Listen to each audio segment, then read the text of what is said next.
Hello everyone. This video walks through completing Packet Tracer Assignment 7.3.1.8, configuring RIP version 2, and this is a part of the Routing and Switching Essentials Cisco Academy curriculum.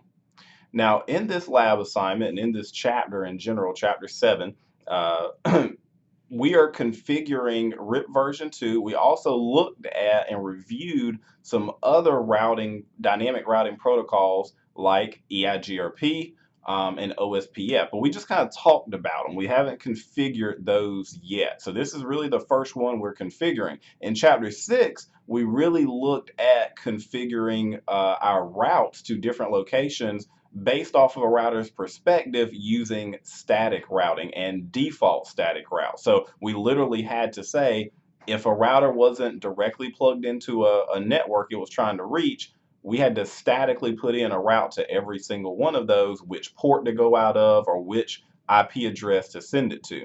With dynamic routing protocols like this one in RIP, we'll see that it will actually share its routing table from one router to a next as long as the other router is also participating in the exact same dynamic routing protocol. And in this case, it's going to be RIP version 2. So let's review what RIP version 2 actually bases its decision-making processes for routing it from one place to the next off of. Remember, RIP uses hop count as its metric. Okay, we talked about the word metric. It means like a distance of a way of measuring a distance or measuring what is going to be the best way to get there. And its decision-making process is all based on hop count.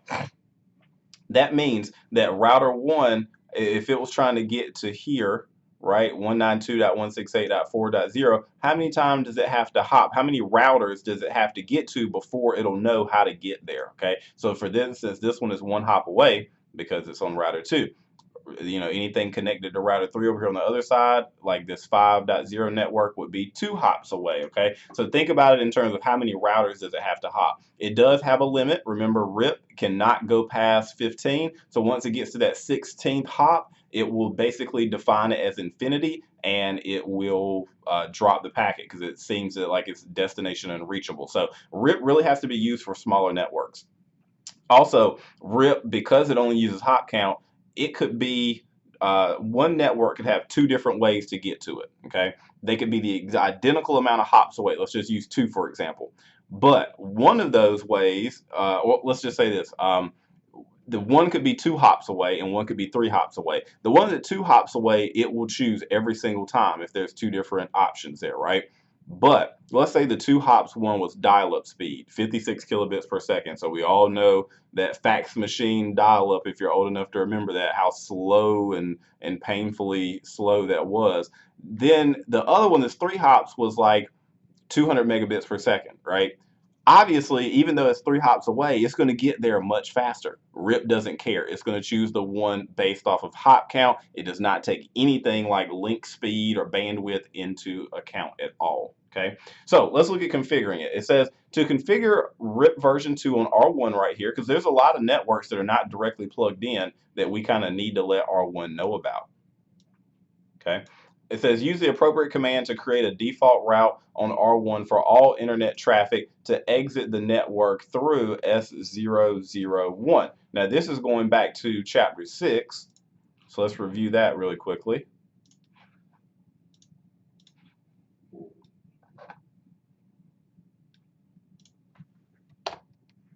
All right, so we're going to do enable, config mode, and again it says to use the appropriate command to create a default route on R1 for all internet traffic to exit S001. So we do IP route. When it says default, remember that's all zeros. Okay, and then we're going to exit out of S001 right here. So that's like the directly attached method. Okay, and you can again disregard that little message it gives you. Okay. Now, next it says enter the RIP protocol configuration mode. So to do that, we do router RIP.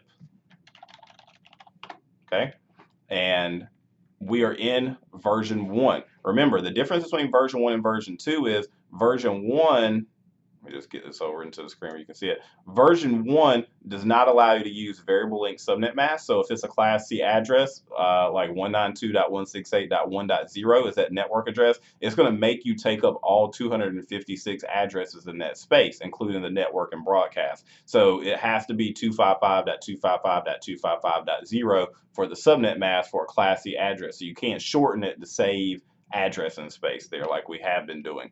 So to turn it to version 2, we do version 2. That's it. Okay. It says to configure. Oh, also disable summarization of network statements. So basically, you type no auto-summary. What that'll do is when we do a show IP route later, show IP route will show you all the destinations that your router knows how to get to. It will not summarize like networks into one, okay, like a summary route. Step D says configure RIP networks for the networks that connect to R1. So let's go back to our diagram really quickly.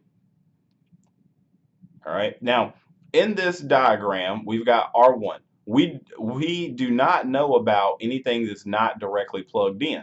So with dynamic routing, what we do is on that router that you're configuring, you enter in all the networks that are directly plugged in. So on R1, we're going to enter in 192.168.1.0/24. We're also going to enter in 192.168.2.0/24. Okay, and that's it. On R2, we're going to enter in the 192.168.4.0 and the 3.0 network up here and the 2.0 network. So it's 3 of them directly plugged into R2.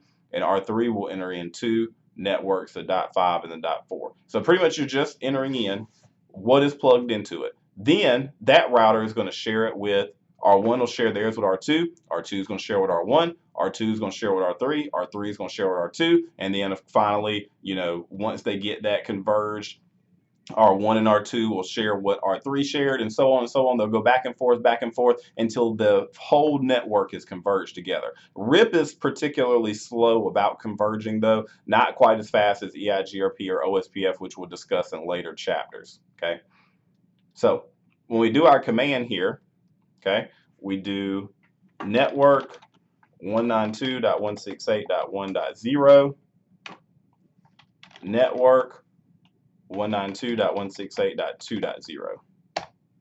Okay, so those are our 2 networks that are directly plugged into R1. So it's all relative to what networks are plugged in for that router.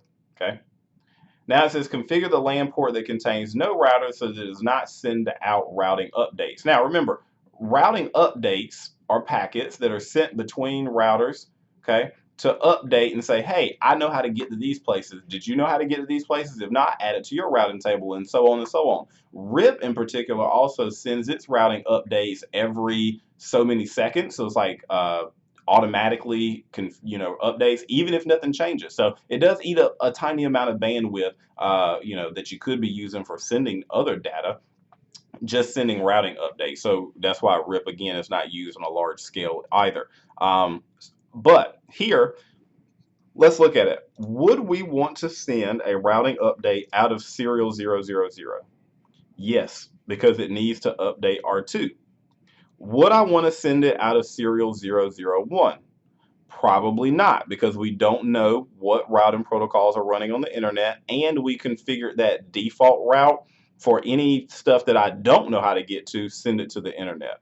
Okay. And then we've got G00 here on the router side.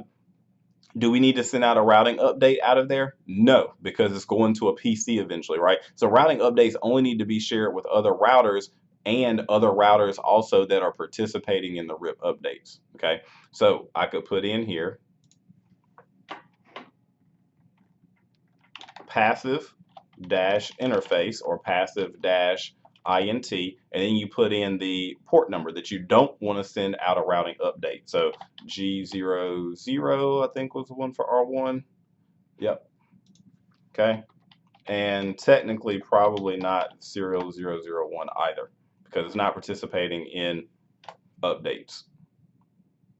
And then it says advertise the default static route configured in step 1A with the other RIP routers. Okay, that basically means that default route that I put in here, basically saying, hey, if we don't know about something, let's send it to the internet and hopefully they know. Because remember, that's the all zero route. If you don't know about it, it's going to send it there and hopefully that router will know about it. It doesn't guarantee anything is delivered, but hopefully it's like passing the buck to the next person, right? For them to handle. So with this one, we are going to share that, okay? And the command is default information originate. Oh, sorry. There's a dash in there. Default dash information originate. Okay. What that does is when we do a show IP route, you'll see it advertised in our routing table. If not, static or default static routes are not included in the routing updates. Okay. If you don't type default information originate. So that is a way to share that default static route with your routing updates to let other routers know, hey, if you don't know something, send it to me and I'm going to send it out to the internet. Okay. And now, of course, we need to save our configurations. You can exit back out to where there's just the pound symbol and type copy run start, but I'm just do it here with the do command. Okay, enter twice, and it saved my router configurations for R1. Okay. Now, let's configure RIP version 2 on R2. So I'm going to go up here, click on R2.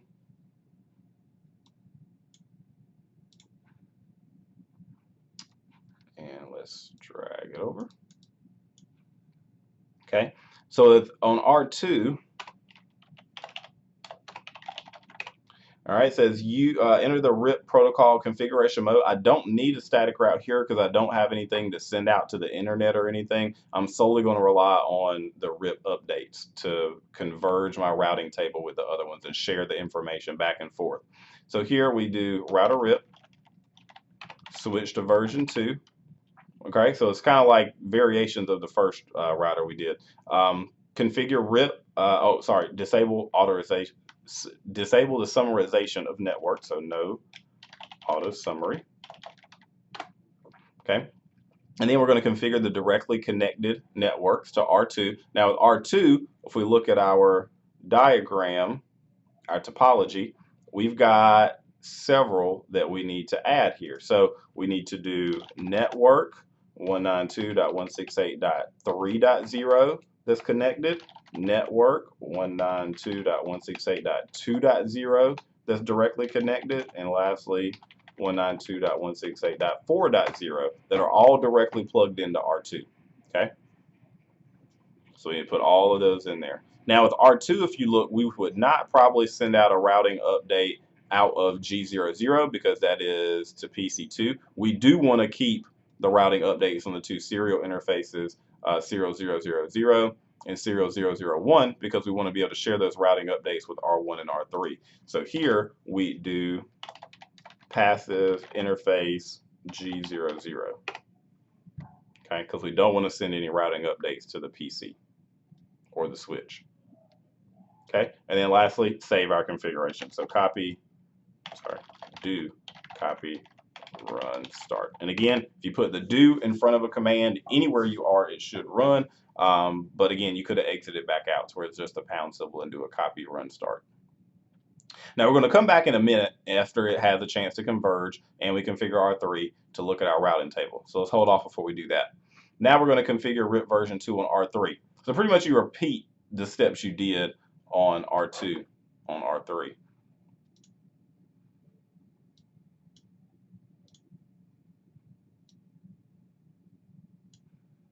Okay, so here we're going to enter into configuration mode, start up router RIP. We are going to go to version 2. We are going to disable auto summarization. We are going to advertise our directly connected routes on R3, which is 192.168.4.0 is directly plugged in, and the 5.0. So network 4.0, network. Now again, when you're entering in these networks too, remember, you're entering in the network address for like the whole network, not a specific IP address for a device. Okay. And then we would not want to send routing updates out of G00. Now, I know all of the routers have been G00, but don't get into the robotic habit of just saying, oh, well, I'm always going to put passive interface G00. That is not the case. You need to make sure the port number matches what you're trying to configure, because it could have been plugged into G01 or something else, okay? So don't get too robotic there, but these do all happen to be passive interface G00. And then, of course, we're going to save it. Okay. Save our routing configurations. All right. And that should give us 100 out of 100 right here in this lab. Okay. So that means we configured everything correctly. But I'm just going to show you what the routing tables look like. I'm going to click the fast forward time button a couple times just so it'll have time to converge. Okay. And I'm going to go to each router and I'm going to do a show IP route. Okay. This will show all the destinations I know how to get to. Okay. Remember the letter at the beginning? There's a legend up here to tell you how it knows about it. So let's look at C is directly connected. We know those are plugged in. Right here, R, that's an important one. That means it learned about 192.168.3.0, which is on the other side of R2. It's not directly plugged into R1 at all. It learned about it through RIP, right? The 4.0, same thing. 5.0, same thing. This static route down here at the bottom, we're used to seeing. It's got the all zeros, the default static route, but it has an asterisk next to it. That means it's actually sharing it with our routing updates, okay? So let's look at R2. If I do a show IP route, okay, you see what it learned about through RIP, the network's not directly connected to R2. And then lastly, you see it says R asterisk instead of the S for static. That means it learned about this static route through RIP, okay? And then same thing for R3, okay? We've got some RIP networks that it learned about. They all start with an R. You see the administrative distance, okay, listed there of 120, not the most desirable route. And then lastly, you see that it learned about the static route, the default static route from RIP, okay?